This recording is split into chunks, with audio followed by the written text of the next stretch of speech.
حافظہ تشریف لا چکے ہیں اور اب درس قرآن شریف شروع ہوگا۔ ہم تمام معزز خواتین و طالبات سے گزارش کرتے ہیں کہ وہ جلد سے جلد مدینہ اپارٹمنٹ کے سیلر میں تشریف لا لیں، جہاں پر آپ ہی کے لیے درس قرآن شریف منعقد کیا جاتا ہے، جس سے آپ کے دینی معلومات میں اضافہ ہوگا، شرعی معلومات میں اضافہ ہوگا۔ تو ہم چاہتے ہیں کہ آپ اس رحمتوں برکتوں والی مجلس میں ضرور شرکت کریں۔ جزاک اللہ خیر۔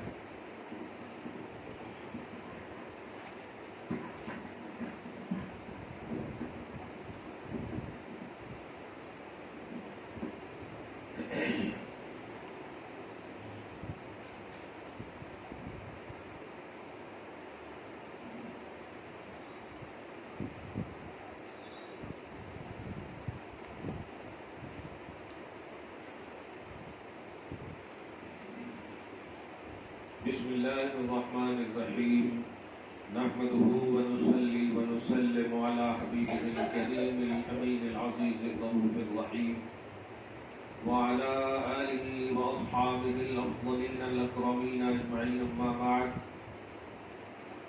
فاعوذ باللہ من الشیطان الرجیم، بسم اللہ الرحمن الرحیم۔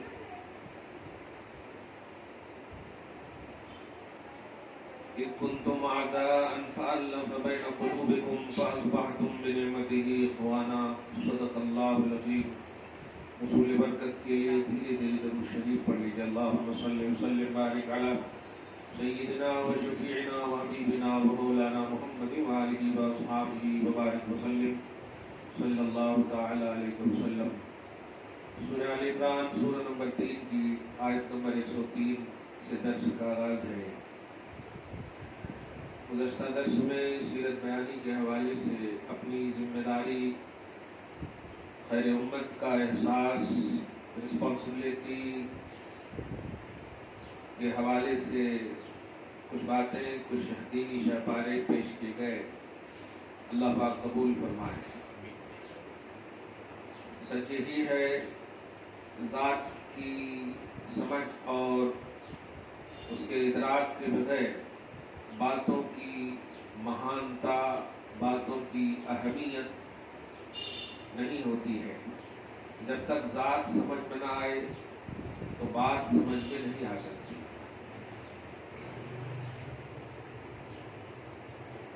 سیرت رسول اکرم، سیرت نبی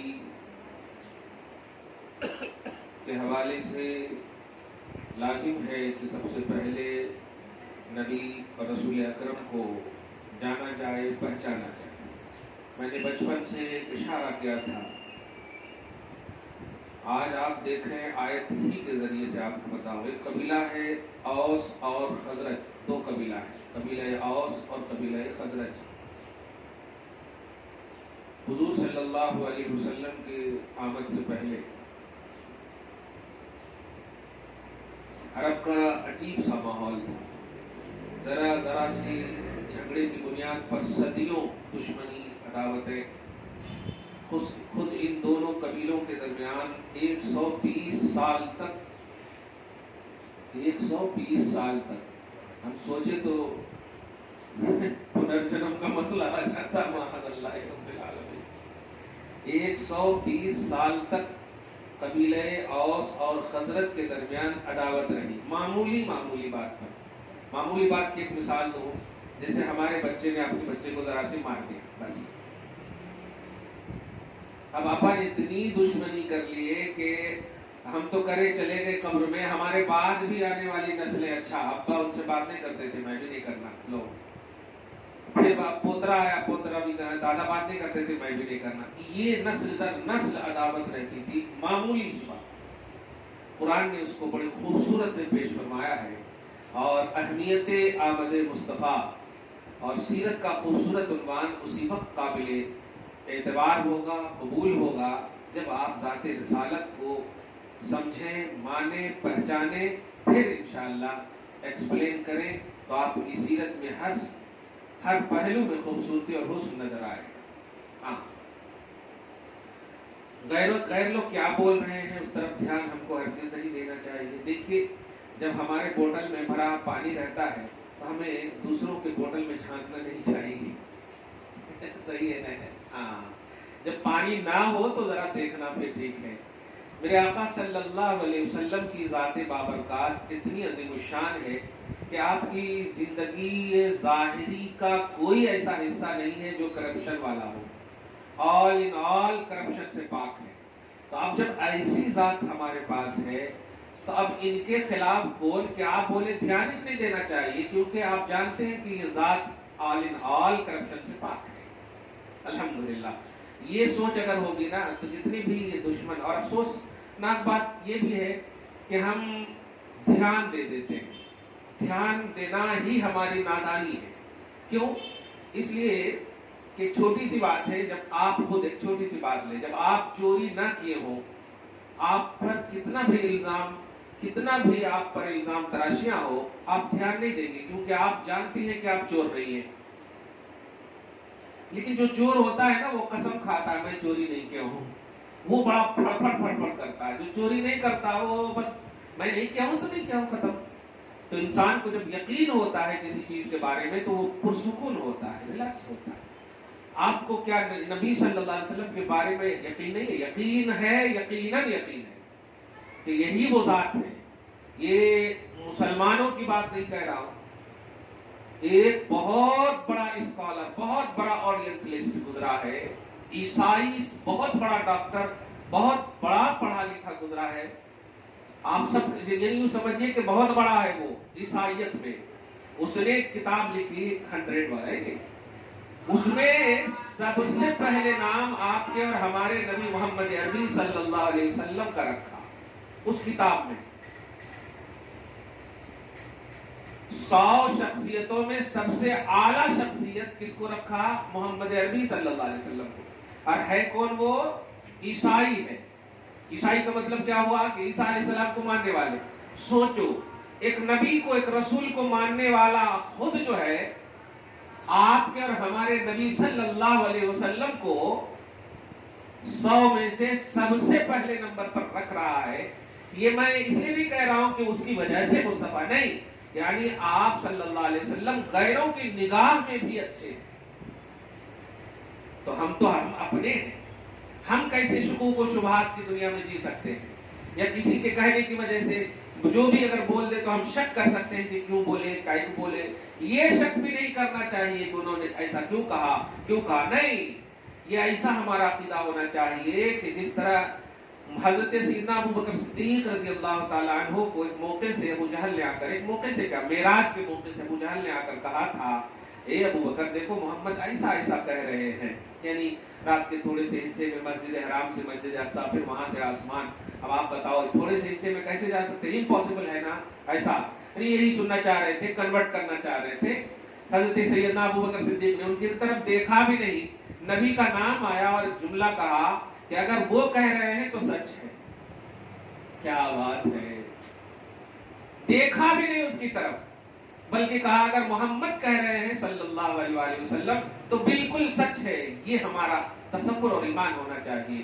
آج کی تاریخ میں یقین جانو، اگر آپ اور ہم ایسی سوچ رکھ لیں کہ میرا نبی آل ان آل سچ ہے، آل ان آل کرپشن سے پاک ہے، تو انشاءاللہ آپ کی سیرت پاک میں جو بھی جس بھی محکمے میں آپ دیکھیں، شعبے میں آپ دیکھیں، حسن اور خوبی ہی نظر آتی. کائی کو کرے، کیوں کرے، یہ نہیں تھا، وہ نہیں تھا، یہ بات ہی نظر نہیں آتی. ہم میں ہی سے کچھ لوگ ایسے ہیں کہ ایسی لو کوالٹی کو بیان کرتے ہیں جس سے مطلب یہ کہ عوام میں ایک ذہن منتشر ہو جاتا. یعنی ایسا اللہ کا محبوب بھی ایک طرف بول رہے ہیں، ایسا محبوب بھی بول رہے ہیں اور تکلیف بھی. محبوب کو کون تو تکلیف دیتا یہ، لیکن اسے یہ نہیں معلوم کہ اس پہلو میں اختیار کا عنوان اگر ذرا سے اشارہ ایڈ کر دے تو پھر آٹومیٹک محبوبیت کا کانسیپٹ نظر آئے گا کہ حضور میں جو کچھ بھی تکلیف یا پریشانی یا پیٹ پہ پتھر مانگنا کا عنوان ہو یا جو بھی ہو، یہ سب اختیاری طور پر مانا. امت کو زہر دیا، میری امتیوں سنو، میں پاورفل ہونے کے باوجود میں اس لیے باندھ رہا ہوں کہ تم تو ایسے ہی مجبور رہو گی. اگر تمہارے پاس ایسا سچویشن آ جائے، پیٹ پہ پتھر باندھنے کی نوبت آ جائے، فاقہ کشی کی نوبت آ جائے، تو مجھے یاد کر لینا کہ میرا نبی پاورفل ہونے کے باوجود باندھا تھا، تو میں تو مجبور ہوں. یہ عنوان اگر آئے تو کتنا خوبصورت. تو کہنا یہ ہے کہ ایزی سے ایزی ظاہری طور پر جو کوالٹی ہے اوصاف کی یا سیرتوں کی، اس میں بھی حسن تلاشیے، خوبی تلاشیے، تب جا کر کے آپ یقیناً خیر امت میں شامل ہیں. اگر آپ نے اپنے نبی اپنے رسول کے سیرتوں کے حوالے سے ذرا سا بھی نیگیٹیوٹی پیش کی تو خیر امت کیا شر البریہ میں چلے جائیں. خیر امت کا مطلب ہی یہی ہوتا ہے کہ آپ کا نبی سب سے اچھا ہے، اس لیے آپ امتی سب سے اچھی ہو. امت جو ہے نبی کی ہوتی ہے، امت کی نسبت نبی کی طرف کی جاتی ہے، خدا کی طرف نہیں. خدا کی طرف مخلوق کی نسبت کی جاتی ہے، جیسے اللہ کی مخلوق خلق اللہ. لیکن امت کا جو لفظ ہوتا ہے، جیسے بیٹے کی نسبت کس کی طرف کی جاتی ہے؟ دادا کی طرف نہیں، باپ ماں کی طرف کی جاتی ہے. اولاد کی نسبت باپ ماں کی طرف کی جاتی ہے، پوترے کی نسبت دادا کی طرف کی جاتی. تو لفظ سے نسبت کا تعین ہوتا، امت کی نسبت کس کی طرف کی جائے گی؟ لفظ امت جب بولیں گے تو اس کا مطلب یہ ہوا کہ نبی کی نسبت ہوگی. اب نبی کی امت ہوتی ہے، کسی اور کی امت نہیں ہوتی. تو آپ بتائیے کہا اللہ پاک نے کنتم خیر امت، ابھی آپ کے پاس آئے گی وہ آیت نمبر 110 انشاءاللہ. تو بہترین امت ہو، جس کا صاف مطلب یہ ہوا کہ امت بہتر اس لیے ہو کہ تمہارا نبی بہتر ہے. یہ سب سے اہم بات ہے. اگر کہا جاتا تم بہترین مخلوق ہو تو پھر جواب یہ ملتا کہ تم بہترین مخلوق اس لیے ہو کہ تمہارا خالق بہتر ہے. مخلوق کی نسبت خالق کی طرف ہوگی، تو ایسے امت کی نسبت کس کی طرف ہوگی؟ نبی کی طرف. تو اگر آپ اپنے آپ کو بہتر سمجھتی ہیں تو یہ بہتری کا تاج اور صحرا اپنے سر پر مت رکھیے. محمد رسول اللہ صلی اللہ علیہ وسلم ہے اس کے سبب. یہ بات آپ کو ہم کو سمجھ لینا ہے ہمیشہ کے لیے. تو یہ قبیلہ اوس اور خزرج ہے، یہ دو قبیلہ ایسا ہے جو معمولی سے معمولی عداوت دشمنی کی بنیاد پر، لڑائی اور جھگڑے کی بنیاد پر صدیوں تک لڑائی اور عداوت رہتی تھی. قرآن پاک جو ہے محمد رسول اللہ صلی اللہ علیہ وسلم کی پیدائش اور آمد کے حوالے سے ارشاد فرماتا ہے. کیا کہتا؟ دیکھیے کہ تم پر جو میں نے نعمت کی ہے وہ نعمت کیا ہے. ابھی دیکھیے آگے آ رہی. اس کنتم آدان، اے لوگو تم سب آپس میں دشمنی کی دنیا میں آباد تھے، عداوت کی دنیا میں آباد تھے. فَأَلَّفَ بَيْنَ قُلُوبِكُمْ، تو اللہ پاک نے تمہارے دلوں کے درمیان محبت پیدا کر دی، تمہارے دلوں میں محبت پیدا کر دی. تو فَأَصْبَحْتُمْ بِنِعْمَتِهِ إِخْوَانًا، تو اللہ کی اسی نعمت کے صدقے میں تم بھائی بھائی بن گئے، دشمنی ختم ہو گئی. اب تفسیر میں آپ جائیں گی تو آپ کو ملے گا کہ وہ نعمت کون ہے؟ وہ نعمت محمد رسول اللہ ہے صلی اللہ علیہ وسلم. آقا جب تشریف لائے، جب دیکھا کہ معمولی سے معمولی جھگڑے کی بنیاد پر صدیوں دشمنی، تو اللہ پاک کے نبی صلی اللہ علیہ وسلم نے سب سے پہلے یہی چیز کو ختم کیا. اللہ پاک رشک فرماتے ہوئے اپنی شان کے مطابق کہتا ہے، دیکھ میں نے اپنے حبیب کو بھیجا اور میرے حبیب نے تمہاری صدیوں کی عداوت کو یوں ختم کر دیا. تو بتاؤ میرا نبی میری نعمت بن کر تمہارے سامنے آیا، تم یوں ہی سمجھو گے اسے؟ تو جو نبی عداوت، دشمنی، اختلافات، مخالفتیں، بغض، عناد، حسد، غرضے کے تمام قباحتوں کو، تمام بیکار کی چیزوں کو، نیگیٹیوٹی کو، تمام تنقیداتوں، تمام بیکار کی چیزوں کو ختم کر دے، وہ نبی غلط کیسے ہو سکتا ہے؟ جو نبی غلط کو ختم کرنے کے لیے بھیجا گیا ہو. بلکہ نبی کا کانسیپٹ ہی یہی ہے کہ جو مخلوق کے پاس اس لیے آئے تاکہ مخلوق کو اللہ کا پیغام دے. نبی یہ باپ بیٹے کا رشتہ لے کر کے نہیں آتا ہے، نبی یہ دادا پوتے کی بات کرنے کے لیے نہیں آتا. نبی اللہ کی طرف سے پیغام بر ہوتا ہے. رسول بھی اسی لیے ان کو کہا جاتا ہے. رسول عربی لفظ ہے جس کا معنی ہوتا ہے خدا کا پیغام لے جانے والا. اب آپ بتاؤ، اگر نبی اور رسول کرپٹ ہو معاذ اللہ، تو پھر خدا کا پیغام کرپٹ کو مل رہا ہے؟ خدا تو عالم الغیب والشہادہ ہے نا. ابھی ایک کلپ آئی، کوئی بیوقوف کہہ رہا ہے کہ محمد اللہ کے رسول ہے، 6666 آیتوں میں سے کسی بھی آیت یعنی قرآن میں ہے کہ نہیں؟ محمد اللہ کے عبداللہ ہے، یہ ہے محمد عبداللہ ہے، یہ ہے ابن عبداللہ ہے، یہ ہے. میں شاک ہو گیا ایک دم بالکل.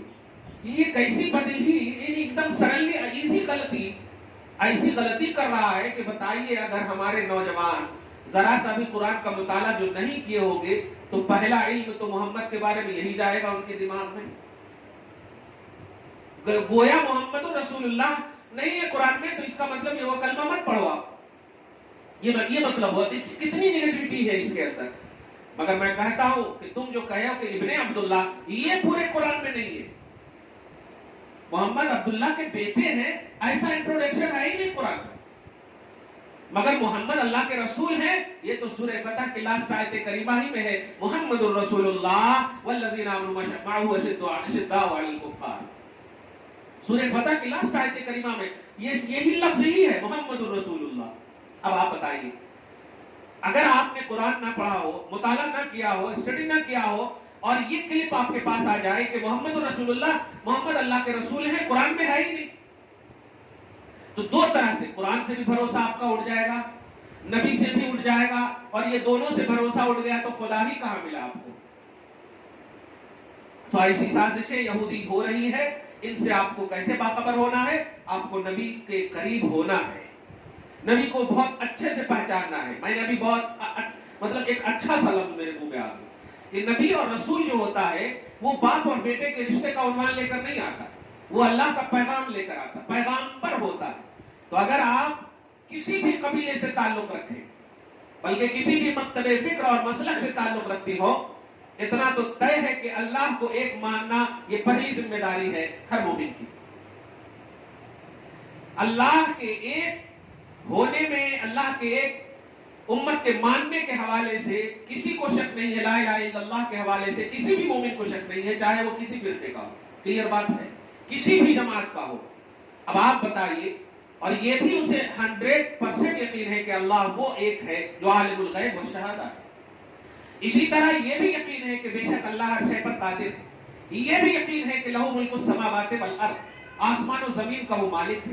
یہ بھی ہے کہ وہ یسبح للہ ما فی السماوات والارض، ساری کائنات اس کی تسبیح بیان کرتی ہے، یعنی کہتی ہے اللہ تو پاک ہے، ہر عیب سے تو پاک ہے. تو جب اللہ کے حوالے سے عام مومن کا یہ تصور ہے کہ وہ اللہ پاک ہے، عیب نہیں ہے اس کے پاس، جھوٹ نہیں ہے اس کے پاس، کذب نہیں، قباحت نہیں، کوئی نیگیٹیوٹی نہیں ہے، احسن الخالقین ہے وہ، تو بتاؤ نبی اور رسول جو ہوتا ہے اللہ کا سلیکٹڈ ہوتا ہے.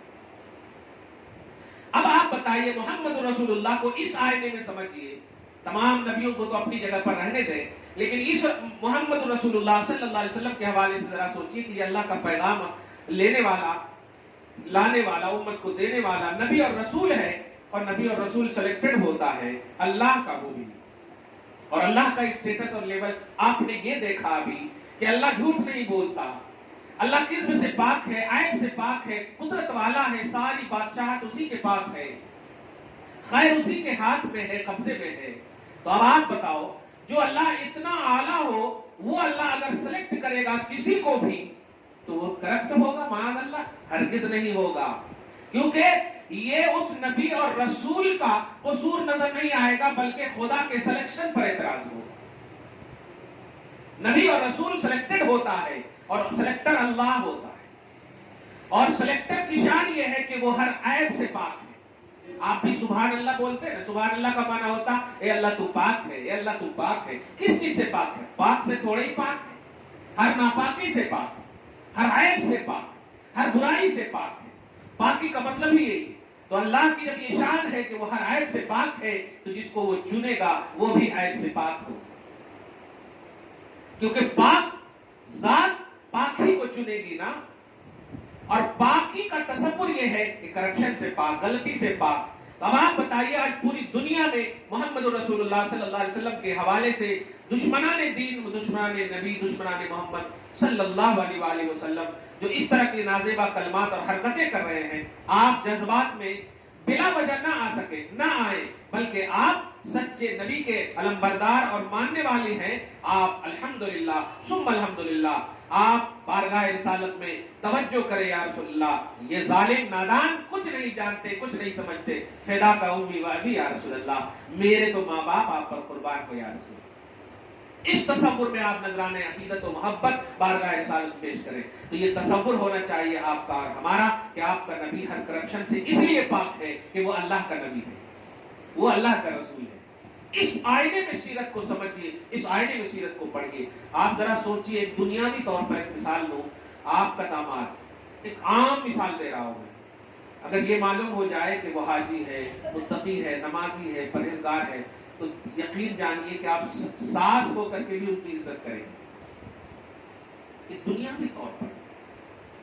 اور اگر معلوم ہو جائے کہ بیٹی کو ستاتا ہے وغیرہ وغیرہ، تو کتنا بھی پیسہ والا ہو، آپ کے دل میں خیال آ جائے گا کہ زبردستی آپ داماد سمجھ کر کے کھلا دے پلا دے چلتا، لیکن محبت، اٹریکشن نہیں۔ تو اب دنیاوی طور پر دیکھیے، تقوی جن کے پاس، پرہیزگاری جن کے پاس، جبکہ تقوی کی وجہ سے یہ عزت پا رہے ہیں، حج اور عمرہ کی وجہ سے یہ عزت پا رہے ہیں، لیکن سنو ایک جملہ غور کرنا، نبی صلی اللہ علیہ محمد صلی اللہ علیہ وسلم وہ ہیں کہ کعبہ کو قبلہ اللہ پاک نے نبی کی وجہ سے بنایا۔ میرے حبیب، یہ کعبہ ہے بس، لیکن آپ چاہتے ہیں کہ یہ قبلہ بن جائے، تو آپ کی چاہت کی بنیاد پر میں اسے قبلہ بنا رہا ہوں۔ واہ واہ، یعنی آپ نے حج کیا تو حج کی وجہ سے آپ کو عزت ملی، عمرہ کیا تو عمرہ کی وجہ سے عزت ملی، لیکن سنیے، جس طرف آپ چہرہ کر کے نماز پڑھ رہی ہیں تو نماز اور کعبہ کی وجہ سے، چہرہ کرنے کی وجہ سے آپ کو عزت مل رہی ہے، لیکن یاد رکھیں محمد وہ ہے کہ محمد کو کعبہ کی طرف چہرہ کرنے کی وجہ سے عزت نہیں، بلکہ کعبہ کو عزت مل رہی ہے کہ محمد چہرہ کیے ہوئے ہیں۔ کیا بات ہے! تو اعمال کی عظمت محمد کی وجہ سے۔ حج کے حوالے سے سنیں، نبی فرماتے ہیں کہ ایک صحابی نے عرض کیا، یا رسول اللہ کیا ہر سال حج فرض ہے؟ تو آقا کہتے ہیں صلی اللہ علیہ وسلم، اگر میں کہہ دوں کہ ہر سال فرض ہے تو اللہ ہر سال فرض کر دے۔ اب آپ بتائیں، اس کا مطلب یہ ہوا حج جو اللہ نے آپ کو دیا ہے وہ میری کسٹڈی میں دیا ہے، میں جیسا کہوں ویسا کرو۔ کیا بات ہے! میں کہوں شیطان کو کنکر مارو تو مارنا ہے، عمرہ مطلب رمی جمار کرو تو کرنا ہے، مینا میں جاؤ تو جانا ہے، مزدلفہ میں جاؤ تو جانا ہے، عرفہ میں وقوف کرو تو کرنا ہے۔ تو میں جو کہوں، کیا مطلب ہوا؟ امتی کو عزت اعمال کی وجہ سے مل رہی ہے، اور مصطفیٰ کی وجہ سے اعمال کو عزت مل رہی ہے۔ کیا بات ہے! اتنا بڑا فرق ہے، آپ سمجھ رہی ہو نبی کی عظمت کو اور ان کی سیرت کو؟ تو کریکٹر، کردار کو آپ محسوس کیجئے، بڑا اعلیٰ، سب سے اعلیٰ اور افضل نبی، عام نبی کے حوالے سے یہی تصور رکھو آپ کہ آدم ہو، عیسیٰ ہو، موسیٰ ہو، نوح ہو، جو بھی ہو، یہ سب سلیکٹڈ ہیں اللہ کے، سب سلیکٹڈ بندے ہیں اللہ کے۔ ان کی بارگاہوں میں بھی اگر کسی نے نازیبا الفاظ اور کلمات کہے تو اللہ کی بارگاہ سے مردود ہو جاتا۔ یہ تو سارے نبیوں میں سب سے اعلیٰ ہے، کیونکہ سارے نبی کو صفت کا ایک عنوان دیا اللہ تعالیٰ نے، کسی کو کلیم بنایا، کسی کو روح بنایا، کلمۃ اللہ بنایا، صفی اللہ بنایا، خلیل اللہ بنایا۔ لیکن جانتے ہیں یہ سب کا مفہوم کیا ہے؟ مفہوم یہ ہے کہ انہوں پیش کرنا اللہ کی بارگاہ میں اپنی ضرورت کو، لیکن آپ کے محمد کو حبیب اللہ بنایا ہے، اور حبیب اللہ کا مطلب یہ ہے کہ اللہ خود دیکھتا ہے میرا حبیب کیا چاہتا ہے۔ دیگر انبیاء کرام اپنی ضرورت کو پیش کریں، موسیٰ تمہیں چاہیے تو طور پہ آؤ، عیسیٰ تمہیں چاہیے تو بولو، آدم سے لے کر عیسیٰ تک جتنے بھی انبیاء کرام آئے، ہر اپنی ضرورت کو پیش کرے، کیونکہ ان کی صفتیں، ان کا کنڈیشن، ان کا لیول اللہ نے یہی رکھا۔ لیکن میرے حبیب، میں تو وہ چاہتا ہوں کہ جو تم چاہو۔ کیا بات ہے! یہ چیز کو آپ کو ہم کو سمجھنا ہے۔ آپ خیر امت ہونے کو سمجھیے کہ آپ خیر امت کیوں ہے، ایک لفظ میں سمجھیے، اس لیے کہ نبی آپ کا بہتر ہے۔ اگر آپ نے یہ چیز نہیں سمجھا اور ذرا بھی کبھی بھی، مثلا گنا دیتا ہوں میں، اگر آپ نے کبھی بھی زبان پر یہ لایا ایسا کہتے نہ حضرت نبی کو یہ نہیں ہے کہتے، نبی کو وہ نہیں ہے کہتے، میں حیدرآباد کے حساب سے بولوں، یہ بھی اگر آپ نے لا علمی میں بھی بول دیا ہو کبھی، تو آپ اس سے توبہ کریں اور آنکھ بند کر کے کہیں، میں کھل کر ایک جملہ کہہ دوں، جیسے میرا باپ یا میری ماں ہے، میں نے ڈی این اے ٹیسٹ نہیں کرایا ہے، لیکن الحمدللہ ثم الحمدللہ ہم فخر کرتے ہیں کہ وہ میرے ماں باپ ہیں۔ اور ایسے فخر کرتے ہیں جیسے ہر روز سورج کے نکلنے پر یقین ہے، ہر روز چاند کے نکلنے پر یقین ہے، نہیں نکلے گا تو قیامت آ جائے گی۔ ایسے ہی ہمیں ماں باپ کی اولاد ہونے پر یقین ہے بغیر تحقیق کے۔ ایسے ہی اے امت کی بیٹیوں شہزادیوں، مصطفیٰ جان رحمت کو کرپشن سے پاک ایسے ہی مانو آپ جس طرح اپنے ماں باپ کی تحقیق کے بغیر آپ ماں باپ کو مانتی ہو اور ان کی اولاد پر فخر کرتی ہو کہ ہم ان کی بیٹیاں ہیں، ہم ان کی اولاد ہیں۔ ایگزامپل دیا میں نے، ان سے اعلیٰ بھی آپ کو ماننا ہے، ان سے زیادہ بھی آپ کو سوچ رکھنی ہے۔ بہرحال نبی صلی اللہ علیہ وسلم وہ ہیں کہ قبیلہ اوس و خزرج میں عداوت ہوئی، دشمنی ہوئی، قرآن کہتا ہے فَأَصْبَحْتُمْ بِنِعْمَتِهِ إِخْوَانًا، میں مصطفیٰ کے صدقے میں تمہیں بھائی بھائی بنا دیا۔ وَكُنْتُمْ عَلَى شَفَا حُفْرَةٍ مِّنَ النَّارِ، سنو تم تو جہنم ہی میں جانے والے تھے۔ یہ لڑائی تمہیں کفر، عناد، ہر طرح کی نیگیٹیوٹی جنم دیتی، پیدا کرتی، لیکن فَأَنْقَذَكُم مِّنْهَا، حبیب کے صدقے میں میں نے جہنم سے بچا لیا۔ کیا بات ہے! كَذَلِكَ يُبَيِّنُ اللَّهُ لَكُمْ آيَاتِهِ لَعَلَّكُمْ تَهْتَدُونَ، سنو اللہ تعالیٰ تمہارے لیے اپنی نشانی، اپنی آیت یوں ہی بیان کرتا ہے اس امید پر کہ تم ہدایت پر قائم رہو، ہدایت کو قبول کرو۔ بہرحال آج کی اس عظیم الشان درس میں ایک بات تو زبردست مجھے معلوم ہوئی گفتگو کے درمیان کہ نبی اور رسول اللہ کا سلیکٹڈ ہوتا ہے، اور اللہ تعالیٰ جب ہر عیب سے پاک ہے تو اس کا سلیکشن بھی ہر عیب سے پاک ہوگا۔ تو نبی اور رسول کو اسی آئینے میں ان کی سیرت کو، ان کے بچپن ہو یا ان کی جوانی ہو یا ان کا آخری ظاہری لمحہ ہو، بڑھاپا تو بول ہی نہیں سکتے، دھیان رکھنا، ظاہری آخری لمحہ ہو، دنیاوی طور پر ہو، ورنہ آج بھی نبی زندہ ہے۔ اس آئینے میں اگر آپ کوئی بھی شوشہ یا گوشہ بیان کریں، مسکراتے ہوئے بیان کریں، خوش ہوتے ہوئے بیان کریں، یہ سوچتے ہوئے بیان کریں ہم امتی ہیں اسی نبی کے، تو ہم اگر ذرا سا بھی اچھے ہیں تو ہمارا نبی اس اچھائی کا صحرا میرے نبی پر ہے، اور اگر آپ اچھے نہیں ہیں تو پھر آپ کی منہ پر آپ کی سوچ اور فکر نیگیٹو ہو سکتی ہے۔ بہرحال امت کا وہ طبقہ جو نیگیٹیوٹی کی دنیا میں آباد ہے، نبی کو اختیار نہیں، علم غیب نہیں، نبی کو یہ نہیں، نبی کو وہ نہیں، یہ اللہ پاک نے ذمہ داری ہی نہیں دیا۔ سوچیں نا آپ، قبلہ کیا مطلب کوئی پری پلان نہیں تھا، بس اللہ کے نبی نے خواہش فرمایا، اللہ پاک نے کہہ دیا میرے حبیب تم کعبہ چاہتے ہو کہ قبلہ بنا دو، پتہ کوئی پلان نہیں تھا، کعبہ چاہتے ہو؟ نبی نے کہا ہاں، تو اچھا ایسا کرو نماز ہی میں کعبہ کی طرف چہرہ کر لو، بتائیں۔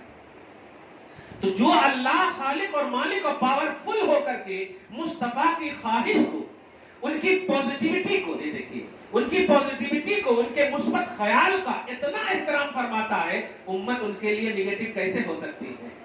امت ان کے لیے نیگیٹو ہوگی تو خالق کی للکار ہے ان پر، خالق کی دھتکار ہے ان پر، خالق کی اس پر لعنت ہے کہ میں خالق ہو کر، مالک ہو کر کے مصطفیٰ کی پوزیٹیوٹی کو دیکھ رہا ہوں، مثبت پہلو کو دیکھ رہا ہوں۔ میرا حبیب جو چاہ رہا ہے، نہیں چاہ رہا ہے نہیں، جو چاہ رہا ہے میں اسے دیکھ رہا ہوں۔ اس لیے امت کی شہزادیوں، آج کے اس درس میں جو آپ کو یہ تصور ملا ہے، عداوت، دشمنی، بغض، عناد، یہ ساری چیزیں ختم ہوگی جب آپ نبی کے لیے پوزیٹیو ہوں گی، نبی کو اللہ کی نعمت سمجھ کر کے ان کی سیرت، ان کے کردار، ان کے طریق کو اپنائیں گی۔ دعا ہے اللہ تعالیٰ آپ کو شاد رکھے، حبیب پاک صاحب الاولاد کے فیض و برکات سے ہمیشہ مالا مال فرمائے۔ والسلام علی من اتبع الہدی۔